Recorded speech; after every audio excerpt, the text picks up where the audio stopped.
sounds pretty good. I think it sounds okay. People are pretty into it right now. All right, it's 9:18. Here's some of what Demi has going on right now. She's a mentor in X Factor, you know.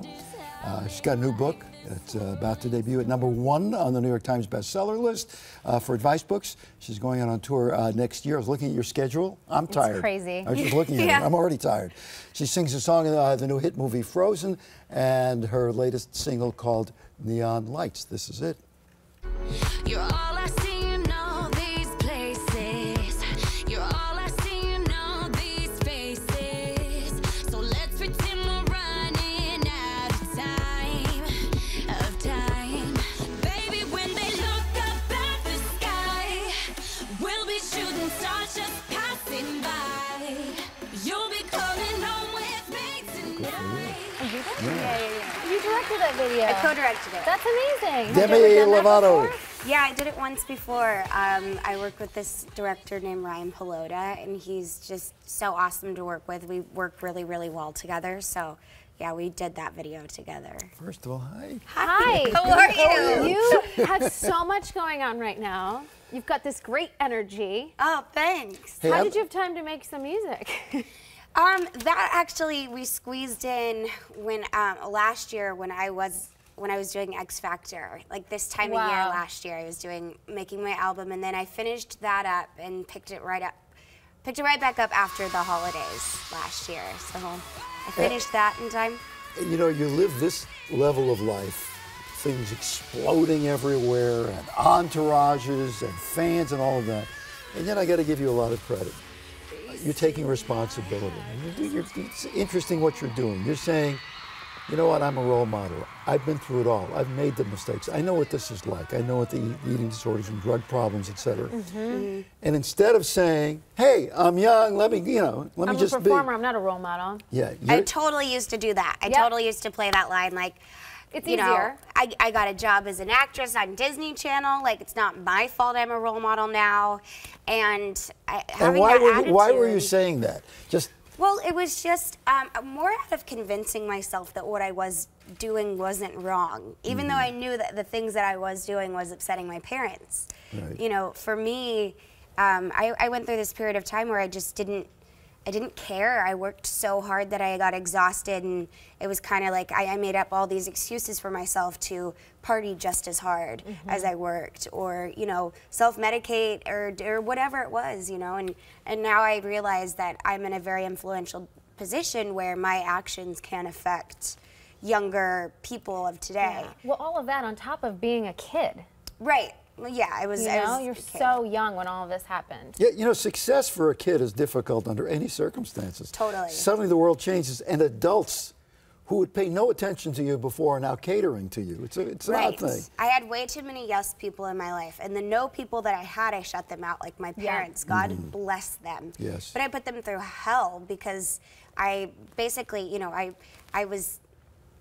whenever they would say you're grounded, I would say, well, really? Because I pay the bills, so what are you going to do about it now? That. Yeah, I did that. I was totally that Don't spoiled you hate brat. yourself now? And I do. Yeah. And, you know, looking back, my mom and my dad cared about me so much, and they were just looking out for me. It comes with age. Yeah, it does. And of course, what comes with this is you have come up in the last 10 years. It's been the age of the teenage girl star.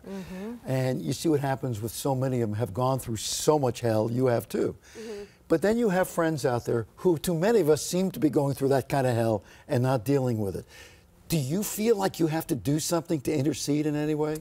No, I don't. I feel like the people that, you know, are going through their stuff, I didn't want to listen to anybody when I was dealing with my issues. I had a lot of people around me that were good influences in my life, and I wanted nothing to do with them. And now when I think about some people that, you know, maybe I could have a positive influence on, it's like when they're ready, you know, come to me, I'll be there to help you out. Because you know they're not going to listen because you wouldn't have listened. No. Well, you don't push it on anybody. When you push something on someone, it's not going to work. It retaliates. You know, the very first thing that I wanted to do when my parents said, you're grounded for... Sneak out the window. Yeah, that's exactly, I mean, that's exactly what I did. Yeah. So. I feel you. So when was the turning point? Was that because of a rock bottom situation? When did you decide, I'm putting this all behind me?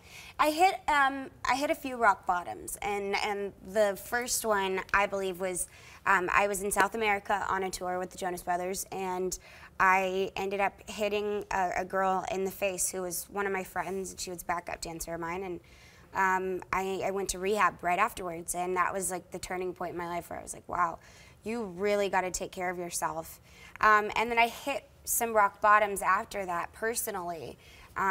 It wasn't as drastic as going to rehab again, but it was just, you know, things that I really needed to. When you went to rehab, did you think it was over for you? Absolutely, because there was a lot of pressure too with growing up in the public eye. It was, oh, don't become that so-and-so, you know, don't get into too much trouble or you'll end up like so-and-so. And so You felt like I did. I did I exactly did, that. and now I've just ruined my whole image and career, and now I'm one of those girls. So your experiences in rehab must have been tremendous because you came out a completely different person. Yes, and that's because I had people in my life that, you know, my management was like, if you come out too early, we're not gonna be your manager So you anymore. really had some good people around you. A lot of people aren't so lucky. They go to rehab I'm really blessed. 12 times. How long know? did you go in for? I went in for 3 months. Okay, so you stayed the full 90 days. Did Yeah. you want to get out at 30 days? Oh Did you? my gosh, at like 4 days, I was like, get me out of here. I don't belong here. No, and I was in there for an eating disorder, so you couldn't use the bathroom by yourself. I mean, for doing that for 3 months was like, Would you say that was the heart of your problems, was the eating disorder, and everything else was kind of around it? I used to think that that was the heart of my problems, and yes, that's what I've struggled with the most. But at the end of the day, it's all the same disease. It's this disease of shame and wanting to punish yourself and yet have control of your life, and whether that manifests in an eating disorder or it manifests in a drug and alcohol problem. Were you cutting? Yes, I was. So you did the whole package, basically. Yep, everything you name it. Wow. And now But I'm good now. you're Yeah. good. You look so good. You look Thank so you. clear. You look healthy. That's you what really you look. do. Yeah. And you live by a mantra now, and you write about this in your book, and you think it's so important. A lot of people might think it's cheesy, but a lot of people need to live by a mantra, and you say write it on your mirror if you have to, because you need to love yourself. I mean, I did it this morning even, where I was like trying to squeeze on my jeans, and God, it's a few days after Thanksgiving, and I'm like, oh, why did I eat so much? And then I was Tell like, me you know about what? You have an excuse. You have a baby. I don't have that What's the excuse. mantra? Well, the mantra is I looked in the mirror and I was like, you know what? It's okay. You treated yourself to holiday food, which is what everyone else in the country did. Yes. And you still look beautiful. And, you know, not a lot of people are going to be able to even tell when you sit down No, of on course that. not. But Of it's course so not. important. Yeah. You know what? From doing what I do for so many years, I realized that stardom for kids who are in their adolescence is almost the worst thing that can happen. I agree. Because it's a crazy time under any circumstances. So you've really done well. You've come I out wanna on the other plug side, the girl. book. It's called Staying Strong. It's 365 days a year. Yeah. So It's such a great book. It's so Thank cute.